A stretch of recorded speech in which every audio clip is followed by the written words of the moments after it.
নমস্কার, সনাতন ধর্মকথা চ্যানেলে আপনাদের সবাইকে স্বাগত।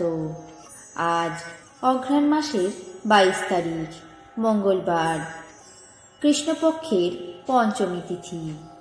মহাভারতের আদি পর্বের 166তম অধ্যায়ে কলমাসপাদের কাহিনী শুরু করব। নারায়ণং নমস্কৃত্য নরং চৈব নরোত্তমং দেবীং সরস্বতীং ব্যাসাং ততো জয়মুদীরয়েৎ। গন্ধর্বরাজ বললেন, হে অর্জুন, ভূলোকে কলমাসপাদ নামে এক অলৌকিক বল সম্পন্ন ইক্ষ্বাকু কুলের এক রাজা ছিলেন। একদিন তিনি মৃগয়ার জন্য রাজধানী থেকে বেরিয়ে অরণ্যের মধ্যে প্রবেশ করলেন। রাজা সেই মহাঘোর অরণ্যে মৃগ, মহিষ, খড়গি, বরাহ প্রভৃতি ভয়ঙ্কর বন্য জন্তুদের সংহার করে ভ্রমণ করতে লাগলেন। শেষে অত্যন্ত ক্লান্ত হয়ে সেখানেই নিবৃত্ত হলেন। সেই সময় মহর্ষি বিশ্বামিত্র যাজ্ঞক্রিয়ার জন্য তাকে অনুরোধ করতে যান। রাজা ক্ষুধার্ত এবং তৃষ্ণার্ত হয়ে এক প্রশস্ত পথ দিয়ে দ্রুত গমন করছিলেন। সেই সময়ে ঋষি শ্রেষ্ঠ মহাত্মা বশিষ্ঠের 100 পুত্রের মধ্যে সর্বজ্যেষ্ঠ শক্তি তার সম্মুখে উপস্থিত হলেন। রাজা তাকে দেখে বললেন, আমাদের গমন পথ রোধ করো না, সরে যাও। শক্তি তখন মধুর বাক্যে রাজাকে সান্ত্বনা দিয়ে বললেন, হে মহারাজ, এ আমার পথ। শাস্ত্র অনুসারে রাজা সর্বাগ্রে ব্রাহ্মণদেরকে পথ দেবেন, এটাই সনাতন ধর্ম বলে প্রসিদ্ধ আছে।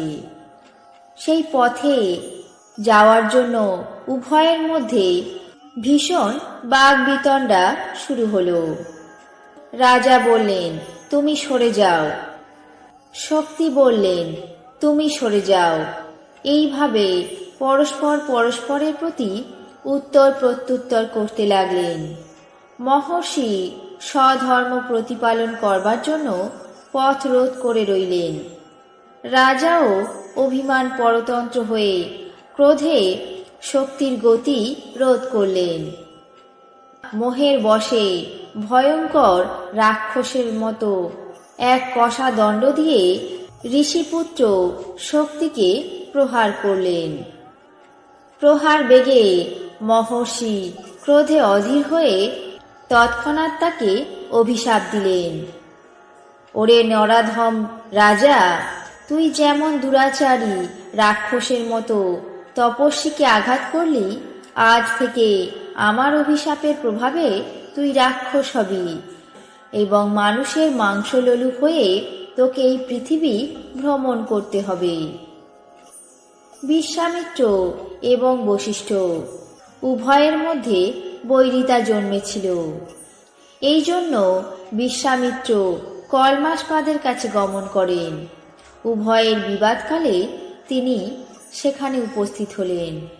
রাজা বশিষ্ঠপুত্র শক্তিকে তার পিতার মতো প্রভাব দেখে জানতে পারলেন। বিশ্বামিত্র আত্মপ্রিয় সাধন মানুষে অন্তর্হিত হয়ে রইলেন, তাদেরকে দর্শন দিলেন না। তারপর রাজা কলমাসপাদ এমন অভিশপ্ত হয়ে শক্তিকে প্রসন্ন করার জন্য তারই শরণাপন্ন হলেন। বিশ্বামিত্র রাজার আন্তরিক অভিপ্রায় জানতে পেরে কিঙ্কর নামে এক রাক্ষসকে তার শরীরে প্রবেশ করাবার জন্য আদেশ দিলেন। সে মহর্ষির অভিশাপের প্রভাবে এবং রাজর্ষি বিশ্বামিত্রের আদেশ অনুসারে রাজার শরীরে প্রবেশ করল। বিশ্বামিত্র কলমাসপদ রাজার শরীরে রাক্ষসের প্রভাব দেখে সেখান থেকে বিদায় নিলেন। রাজার শরীরের অন্তর্গত রাক্ষসের দ্বারা একান্ত পীড়িত এবং কর্তব্য জ্ঞান শূন্য হলেন। তারপর রাজা কলমাসপাদ বন থেকে প্রস্থান করছেন, এমন সময় এক ক্ষুধার্ত ব্রাহ্মণ তাকে দেখে তার সামনে মাংস ভোজনের প্রার্থনা করলেন। রাজা কলমাসপদ বললেন, হে ব্রাহ্মণ, আপনি এই স্থানে কিছুক্ষণ অপেক্ষা করুন, আমি ফিরে এসে আপনার ভোজন প্রদান করছি। এই কথা বলে রাজা কলমাসপদ সেখান থেকে প্রস্থান করলেন। আজ মহাভারতের আদি পর্বের 166তম অধ্যায়ে কলমাসপাদ কাহিনী এখানেই শেষ করছি। বাকি অংশ আগামী পর্বে পাঠ করে শোনাব। এখন জেনে নেব আজকের দিনের 12টি রাশির রাশিফল। মেষ, চিকিৎসায় ভালো ফল।